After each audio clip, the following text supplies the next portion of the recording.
Someone said to me once. Oh, Baby hasn't been born yet, no, I see. hasn't. We'll keep bringing you up-to-the-minute news bulletins. That's great, though. I dig your whole attitude to this thing. It's fascinating. Thank you. Yeah. You know what the most beautiful part is? The difference between the male and the female. You know, it's like he does his job 9 months before, and then he splits from the scene, you know? Yeah. And it kind of keeps the activity rolling, you know, as they say. That's a nice thing. I hope it never changes. Thanks, Lou. We needed that. Now we're going to bring out the remarkable gentleman that we yes, were talking about earlier. This is what his book, or one of his books, he may have written thousands of them, looks like, titled, as you see, The Phoenix Oracle, Dr. Richard Ireland, the new Edgar Casey, he is called. True story of America's most outstanding psychic. I've been in this business for a long time, and I've worked with a lot of people to do mentalist acts, and I don't think it's telling secrets out of school to say that most of them are demonstrations for entertainment. But in this case, what this man does just puzzles me completely, and of course fascinates all of us. Here is Dr. Richard Ireland.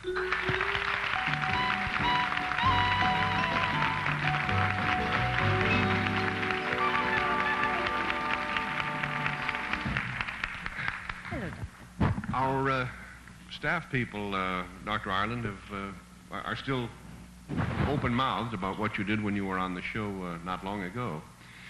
I've been reading your book at home, and it might be worthwhile, since not everyone who sees the show at this moment saw you the last time you were here, if we go over a little bit of your personal story. You were how old when you first began to feel you had this gift? I had gone into surgery, Steve, when I was only 5 years old for surgery on my eyes, and following the operation, although my eyes were taped and bandaged, surgically cupped, I discovered that I was able to play ball and do many things, and of course this made me sort of the spectacle of the hospital, the leper child of my family, and that was sort of the beginning. From there, it just sort of unfolded in a natural way, and I made my first public demonstration when I was 13 years old. I see. You had run into some other professional psychic, had you, at that time? Yes, I had experienced some other psychics in the meanwhile, and felt as though this was something I could relate to, and ultimately I became involved, and here I am. We have given our studio audience cards, just plain cards, nothing on them, and instructed them, those of them who care, to write out questions of a personal nature, so that when you get an answer, you'll know what Dr. Ireland is talking about. And they have been doing that. They're writing them right now, are they? Right. Would there be any value? Perhaps it might be interesting at home if we just turn on the house lights for a moment and show that some writing is going on at the moment, or perhaps the writing is all... Apparently it is. Nobody seems to be writing at the moment. Well, there are a few people, and now they're holding up their cards. We're going to collect them then again in just a minute or two, and after the next commercial, Dr. Ireland will receive them. That, of course, as you know, since you have them in your hands at this minute, you'll know that that will be the first time that Dr. Ireland will have any contact with them at all. And I understand that by the time you do have that contact, you will be all blindfolded and taped so that you couldn't possibly see anything. Yeah, we'll be all ready to go. I understand that you have been Mae West's advisor in psychic matters for many years. Is that true? Yes, Mae and I have been friends for many years, and I am rather flattered that she calls me her personal psychic. She, I don't believe, would have done Myra Breckenridge except for my encouragement. Is that right? And now I'm not really sure I should have encouraged her. But she's quite a remarkable person. Very psychic herself, by the way. She is, huh? Yes, very. Are you at liberty to divulge any facts about that, or? Well, she has written a great deal about her own psychic experiences in her latest book, and I couldn't take time off the show to specifically tell you some of the interesting stories that she shared with me. Some of them rather dramatic. Once where she saved, I think it was $50,000 in a lawsuit because of something that happened to her psychically, was revealed to her psychically, and the fact, of course, that she had all of her money in cash in the bank in the safety deposit box when the Depression came. That's a nice place to have it when the Depression comes. Have you been approached by any scholars doing research about psychic phenomena and studied by them? I've been tested in most of the leading parapsychology laboratories all over the world, and parapsychology is a science that studies extrasensory perception, from the University of Vienna to University of McGill, University of Panama, the parapsychology laboratories of San Diego, the religious research foundations of Los Angeles, and so many other places I can't mention them all. There was years I've read in history books where they mention in Greek the ancient Greeks had the Delphic oracle, and people would go to the oracle to find out things, and they'd have answers sometimes like, you know, if they want to know of a good day of battle, and they'd say it may rain tomorrow. That never... We call those weathermen now, Lou. That's a different thing altogether. You'll see Dr. Ireland in action right after this word.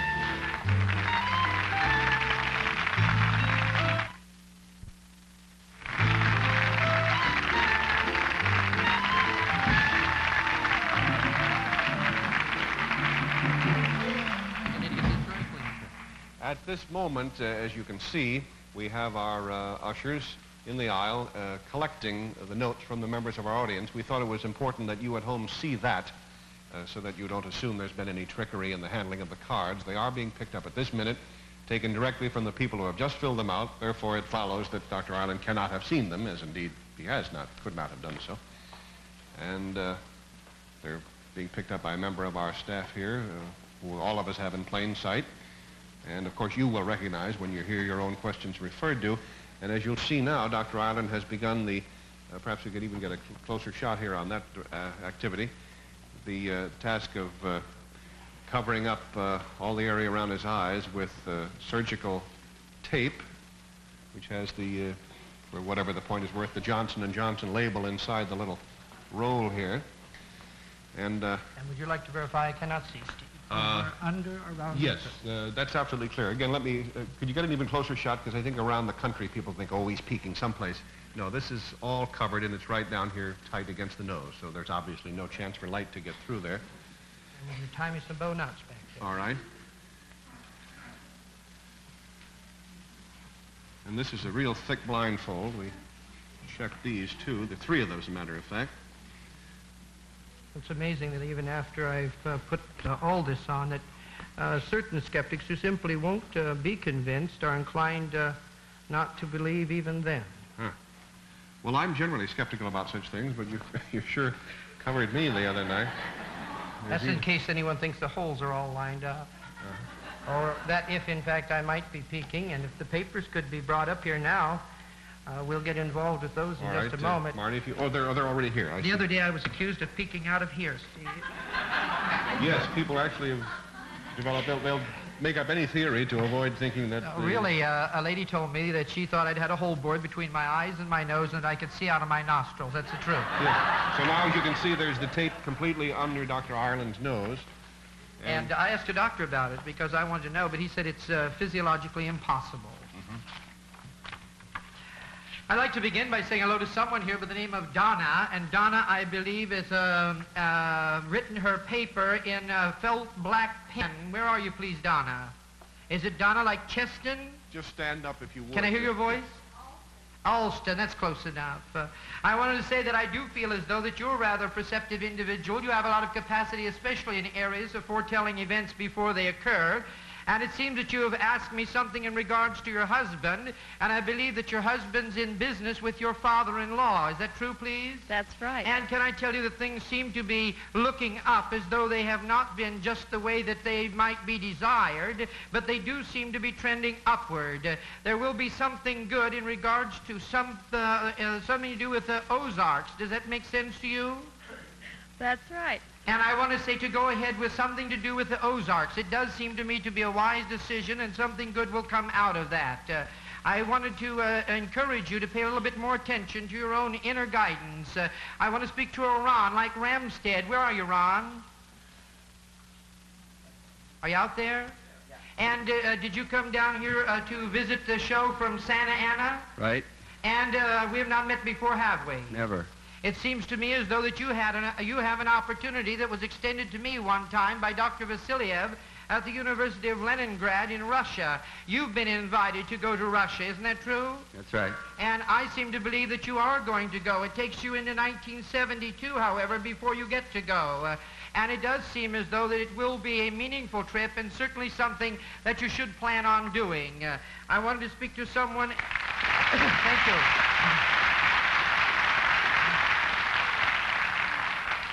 I wanted to speak to someone else here. I can't find the paper, but someone apparently who's going to be a grandmother. Is there a Marie McCormick here, please? Marie, we have not met before, have we? No, we haven't. And it seems to me as though that you're anticipating being a grandmother. That's right. Could I tell you better hurry home tonight? Fine. Because it seems to me as though that child will be born tomorrow, sometime between midnight and the end of tomorrow, and it may be in a little hurry. I think it'll be a boy, and he's rather impatient.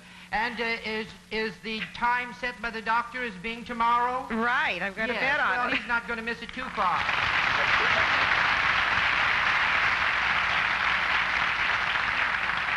I want to say hello to someone by the name of Kathy, like Simmons or Simmons. Are you there? Yeah. And Kathy, I feel that are you here from South Pasadena? Yes.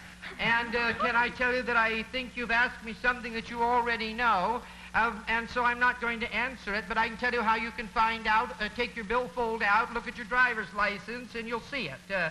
I did feel, however, that there would be less money in your purse after next week because I see you rather actively involved in spending it, and something to do about a legal matter involving someone else that you've inquired about, and I want to say that someone's going to be imprisoned. Do you understand what I'm talking about, please? No. You don't know. Haven't you wondered something about Angela?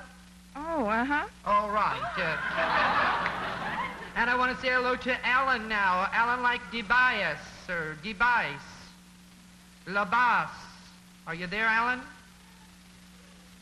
Did we get an answer? He's up, yes. Okay, because it seems to me as though apparently you're not from this area. Would I find you originally from New Jersey? Yes.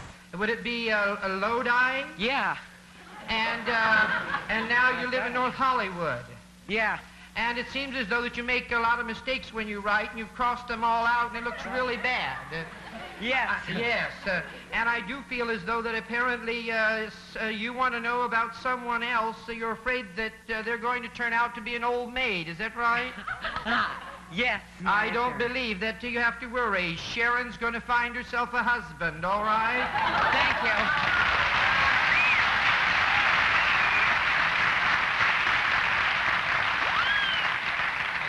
I seem to believe that you're interested in showbiz from the standpoint of acting in some way, and I feel that you're going to have that opportunity. Don't think you're going to be a superstar, but seem to think you will be doing things actively in the industry, possibly TV. The name of Anne touches my mind, like our Margolies. And something, are you there, Anne? Yes, please speak to me when you stand up because I can't see a thing. I'm right here. Thank you. I do seem to feel as though you're rather perceptive. You have talents in areas of precognition, foretelling events before they occur. I also feel as though that your husband is involved in music in some way. That's right. And I do feel as though that he is going to be very successful in writing music. I felt that later on he was going to see a symphony that would be apparently composed entirely by him. That may be another spring, however, before that dream is fulfilled, but you certainly encourage him to continue in writing of music. Thank you. I want to say hello to Ellen Sherman and say congratulations, Ellen. Are you there? Congratulations. Dr. Island, pardon me. We're That's all right. going to stop just a moment for a commercial, and then we'll continue right afterwards.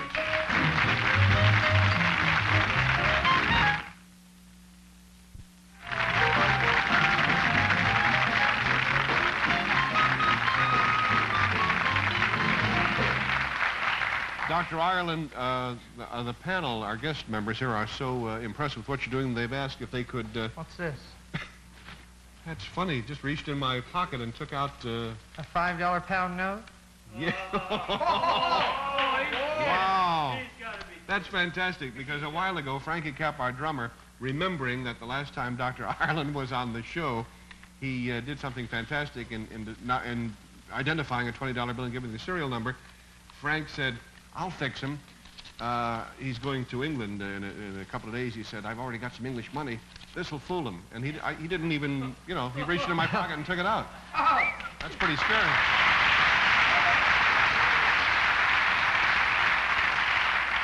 Anyway, the panel wanted to get in on it, so I'm just throwing these cards down here if you wish to use them or not. Okay, we'll just see how they fit in as we go along here. Oh, I want to go back to Ellen. I think that's where we left off, was with Ellen Sherman, wasn't it? Yes. And I wanted to offer her congratulations because I feel as though that apparently you're going to be a mother. Did you know that? Yes, I did. And would you like to settle for a boy, too? I'm passing out boys tonight. Love to. And I did feel as though that there won't be any problem, but are you just visiting here or do you live here now? I live here now. But did you come here from Minneapolis, Minnesota? Yes, I did. Well, it's nice to have you with us this evening, and I think you're going to have a little prune picker. And, Steve, yes, I think your son will be moving, as a matter of fact. I think it's already planned, sort of in the hopper, and I do think it will be good, and it comes about the middle of July, and everything seems to work out. I want to tell Louie and I have a nice time in Europe. Seems as though you'll be going all over the area, not staying in just one area or one place. I wanted to say hello to Lanny. Laney, is it? Is that the way you say it? And I don't know, it seems to me as though that you, I could say congratulations to as well. And I rather think it's going to be a boy. However, I seem to believe that there is going to be a girl, and there won't be too much time in between. So if you're not planning it that way, don't skip a pill.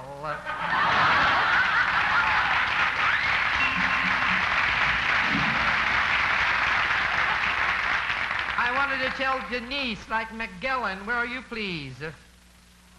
Don't worry, because I feel as though that you're worried about someone else, and again it involves a baby. Isn't that true? Yes.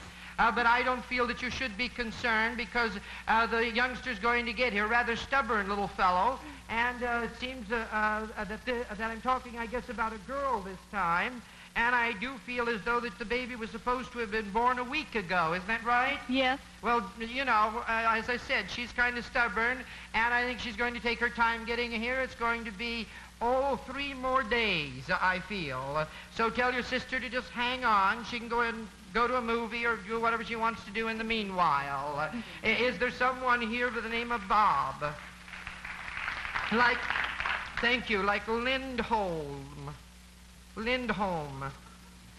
Yeah. And Bob, it seems to me as though that you didn't come alone this evening. Did you bring a girl with you? Yes, I did. Yes. And are you and her sort of having a scrap or something? No.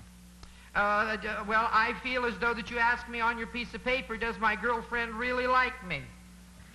Yeah, I did. Yeah. Well, I think she really likes you. Is her name Kim? Yeah. You didn't put her name on your paper, did you? No. See, and I don't know you, do I? No. I just want to tell you that Kim really likes you.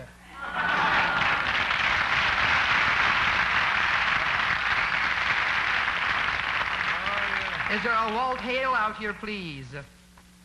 Walt? Yeah, and I've lost it.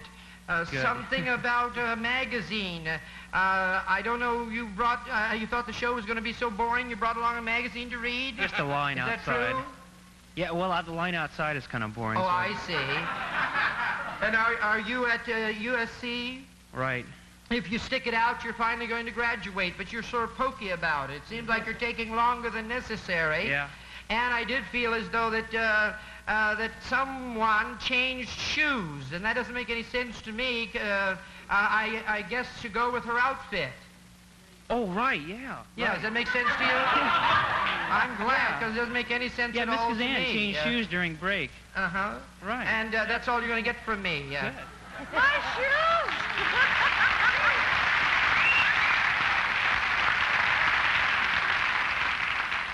I want to say hello to Pat, like Gallagher. Where are you, Pat?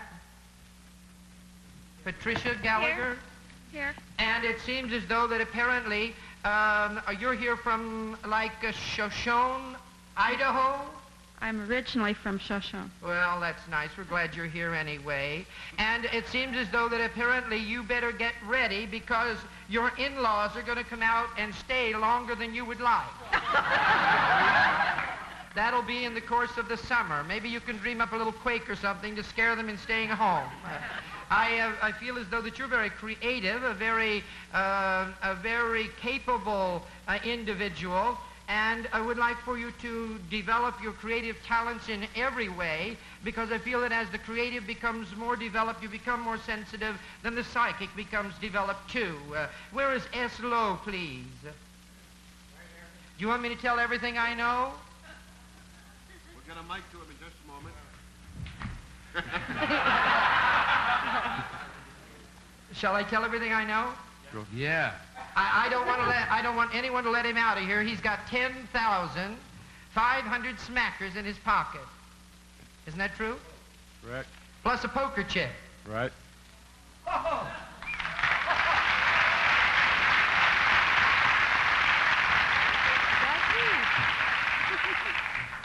And something I feel, I don't know, but can I tell you that that's only a start, and that's not really good money anyway. I feel that the best money is going to come for you a little bit later on, and in a real sense of financial success and security. And I felt as though it would come through more, almost want to say legitimate avenues than that, but I don't want to make you sound too dark here. But it looks as though that you can anticipate a lot of financial benefits in the future. There's a Brad Prater out here who wrote his in green ink. And I feel as though that you've asked me something about your being able to get something done. I guess it would be on the air. Right. You aspire, I think, to be a sportscaster of some Right on the kind. nose. And did you come here with Dan?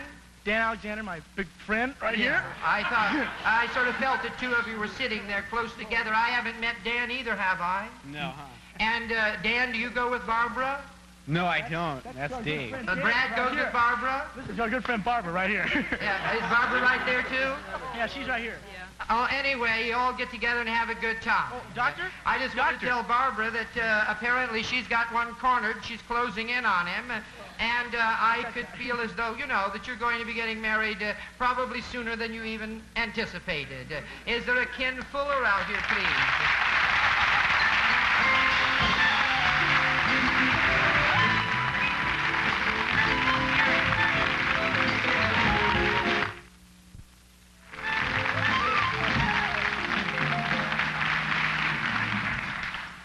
Dr. Ireland, am I correct in assuming that this ability of yours, if we assume, as I do, that it's just as represented, is not turned on constantly, but that you have to kind of crank yourself up in some way? That's certainly true, Steve. I usually start almost an hour before a show and begin mentally, as it were, turning on. It's almost like a self-hypnosis or mind control. Mm-hmm. Now, I asked you this the other evening when you were on the show, but we were off the air at that time, and I know the audience will be interested in the answer you gave me. What he did would be remarkable even if he could see it, or even if he was not blindfolded. If you ask me questions, all I can give you is jokes. I can't tell you, you know, about your babies or your jobs or your whatever in the future. And yet he does that, so he's doing a number of remarkable things simultaneously. But I said to him, there must be a sense in which you see these things written, or you see that somebody gave you a green fountain pen or whatever. And I said, do you see it just as if you were not blindfolded? And then what was your answer? Well, I said, not really, because it's a certain sensory sight, and I'd like, if I have time, to state it in two ways. If I touch a piece of paper or I touch a bill, and if I want to know what's on it, then it sort of passes behind, as my forehead were a screen, a movie screen, it sort of passes in black and white, strangely, and the black is white and the white is black, like a negative, and I can see what's on it.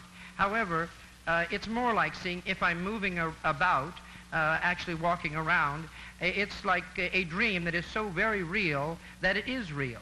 And it's similar, I would say, to that. Mm-hmm. Have you heard of any experiments which may or may not have been conducted by the United States Navy Submarine Service concerning extrasensory perception? I've heard about this. However, they have, I understand, made denials of this. I was, however, I can say, privileged to be invited to act as a consultant for the selection and training of astronauts for the Manned into Space program by one of our leading firms in this country. So I think the government is really becoming definitely interested in making use of the psychic on a practical level. There's no more certain way, it just occurred to me, to get one of the superpowers interested in this phenomena than by suggesting that the other side is interested. So that even if for that reason alone, there would probably be enormous Steve, research going on now. That's not really true, because in Russia they have 20 governmental subsidized laboratories headed up by the University of Leningrad, and we do not have one governmental subsidized laboratory in this country. so far as we know, and I guess you would know. Well, I think I would know. A question that I think occurs to everyone who encounters this kind of phenomenon is that they often put it like this. Well, listen, wise guy, if you can tell what's going to happen, why don't you go out to a Santa Anita tomorrow and clean up, become a millionaire in one afternoon? It's such a common question. You must have heard it 1,000 times. How do you answer it? Well, usually when someone says it to me, I give a sort of a Steve Allen answer. They say, if you're so smart, why aren't you rich? And I always answer by saying I am.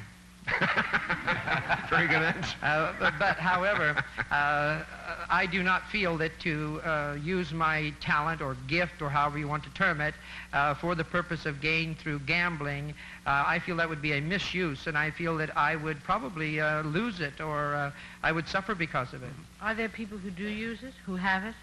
I believe that there are individuals who do have a certain talent and who are inclined to use it, and most of these people are probably unaware that they're even psychic. They just think they're lucky. They think they get a hot streak at the tables. Having first seen Dr. Ireland's demonstration of prophecy some 10 years ago at the Phoenix Playboy Club, I was left with the impression that his gift could be applied to other uses. At the same time, I guess it was about then that I conceived the idea of Millennium, a non-profit foundation that could be used to research these kinds of gifts and then disseminate the results of that research to the world at large, so as a group the world could benefit from this sort of thing. At the same time, I realized that in order to do all that, we would have to have some funding. So I approached Dr. Ireland on the basis of utilizing his gift to locate oil wells and gold mines that would, on the one hand, dramatize for the world his abilities, and on the other hand, provide the funding for A, research, and B, then disseminating this information through radio and television, all very expensive. After 8 years of locating and discovering oil wells and gold mines, we feel that the time has come to make our efforts public information and get on with the work that Millennium set out to do in the first place. In keeping with this, we have established our corporate offices in San Francisco, California, and it's there that we're setting up our first computer conferencing network for the parapsychological community at large to benefit from in many different ways. Simultaneously, we're funding research in parapsychology to the academic community. Our budget for 1981 has already been earmarked at $1 million. I think, though, that it would be interesting for all of you to take a glimpse at some of the behind-the-scenes things that have happened over the last 8 years, and so I would like to now take you to the first gold mine that Dr. Ireland ever located for us in Cave Creek, Arizona, where he's being interviewed by some television people as to why he would use his gift in such a way. This occurred in, I believe, 1973, again in Cave Creek, Arizona. 0. In the time-honored search for gold, muffled blasting daily breaks the serene silence of the secluded mountain area west of Cave Creek. The Jerry's 3 mine is now yielding $3,400 worth of gold-bearing ore a day. The ore is currently being stockpiled for lack of a processing mill. This mine's claim to the unusual is its founding. The mining site was pinpointed a year ago by world-famous psychic Dr. Richard Ireland. We found the globe-trotting psychic on a hurried inspection trip of the mine. What made you think there was gold in this particular spot? Well, I came out here to observe another mine that had been abandoned to see if there was anything in it, and on the drive out, I kept looking over in this area, and I said, the gold is over there, in that direction, and so finally we wound around and came up here. On the say-so of Ireland, $100,000 was sunk into the mine by Jerry's International, a locally formed company headed by Jerry Conzer. Well, I had worked with Dr. Ireland for several years and became convinced of the reality of the psychic and thought we could put it to a practical use, and it seems like we're doing that. I don't know what else I can add to that, except that I think that maybe we've awakened people's idea of benefiting from the psychic as opposed to just thinking of it as something outside of town in a tent. Conzer is now laying the groundwork for a mill to be erected near the mine site to process the gold at a rate of 100 ounces a day. Ireland turned his trip to the mine as very encouraging. I think it looks very good today especially, and I think it's rather ironic that we should find some real good ore just on the day I happen to come out here. Have you done any of this sort of thing before, predicting as far as mining goes? Yes, mining and oil and water and just about everything you can think of. And I recently picked 7 spots for oil wells in Australia, which all were verified by having the wells finally drilled and exactly the depth that I had stated. They found the oil. It does seem a bit far-fetched for the average man just striving to stretch his dollar to meet today's inflated prices. Yet, with the current gold prices, it could just prove out very dramatically the profitable and practical application of the psychic powers. Marcia Higginbotham for News 3. And now let's go to our Dallas office and visit with Ricardo Villaseñor, who is our chief mining geologist. And Ricardo, would you please give us an update on just where we're going in our mining activities with Millennium? In simple terms, our main interest is the search and development of ore deposits through the use of the gifts of the Spirit. We're inclined to say that Dr. Richard Ireland possesses abilities that defeat any statistical law of random exploration, as it was demonstrated in our first experiment. During mid-1980, we began a study in the Sierra Nevada and Foothill provinces in California. Dr. Ireland marked a series of topographic maps with more than 180 places which represented gold occurrences near the surface. Most of the marks were placed along recent streams, some on hard rock and a few in ancient sedimentary deposits. As a result of that first attempt, we are just about to begin a drilling program in four sites where we feel that there is enough evidence to pursue a further exploration. This picture summarizes our first experiment. Each individual square represents a topographic map. The amount of marks in each individual map, it's represented by the color. 5 marks on the purple, 4 marks on the red, 3 marks on the orange, and so on all the way to 0 marks. The black dots represent the mining district distribution as it is today.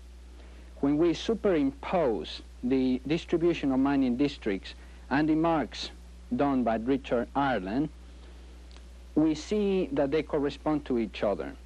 That is to say that as the mining district increases in number, the population of mark increases too. These facts have led us to pursue a second experiment, and we are now beginning to explore all over the world. Our responsibility is an important one, and our hopes are high. Thank you, Ricardo. Now let's go visit Dr. Ireland and our chief geologist, Perry Davis, in the oil fields of Texas, where we're drilling the Millennium No. 2 well. Howdy, this is Jeff Shroud in Mills County, Texas, and we're here this afternoon at an oil field that Dr. Richard Ireland, a world-renowned psychic, has predicted that there will be oil. And we'd like to ask Dr. Ireland the question of why did you use your psychic abilities in this way? Well, ordinarily I don't believe in using my psychic for gambling purposes or anything like that, but I know that all this money is going to research in parapsychology, and so I got involved, and we're doing okay. Well, thank you very much, Dr. Ireland, and we hope to continue to hear from you in this type of thing in the future. Sure you will.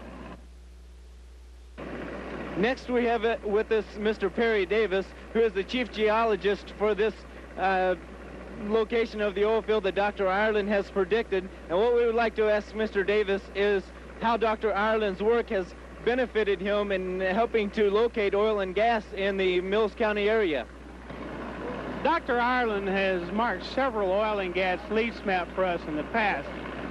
The first of these maps which we have tested was in Nolan County, Texas in August of 1980.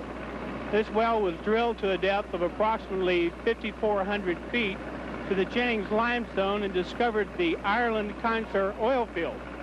This well was flowing at a rate of over 1,000 barrels of oil per day in September of 1980. The second mark which we have tested by drilling a well is in Mills County, Texas, Millennium number 1 well. Dr. Ireland had noted that this accumulation would probably be gas, and that is in fact what we did find when we drilled the well. Although completion problems in this area have shown no producing wells in the area and therefore no means of transport for this gas. The second well, which we are presently drilling, has in an area which has granite intrusive rocks very close to the surface. These rocks form an ideal trapping mechanism for oil and gas. Also associated with the intrusive rocks is faulting, which in itself is an ideal trapping mechanism for oil and gas. Therefore, in summary, I feel that with the geological data present and the fact that infrared photography, which was accumulated much interest from the major oil companies, make this a very viable prospect and does definitely deserve to be drilled. Next we have with us Jerry Conser, who is the man responsible for organizing and financing this venture. What we'd like to ask Mr. Conser is why he decided to organize and finance this oil well. Well, having been convinced of Dr. Ireland's ability some 10 years ago, I decided that it was time the world at large was confronted with the reality of this gift and also to be shown a practical application of it. And I couldn't think of a more practical application than to locate oil and gold and silver and all the things that the world is in need of. And we feel like we've accomplished that. Our field in Nolan County's certified reserves are in excess of $100 million in oil. As long as we continue to get encouragement like this, we're going to continue to do projects like this, which we feel will be very beneficial in researching parapsychology and ultimately disseminating this information to the world at large so that people as a whole can benefit from these gifts, and I think that's the way it's supposed to be.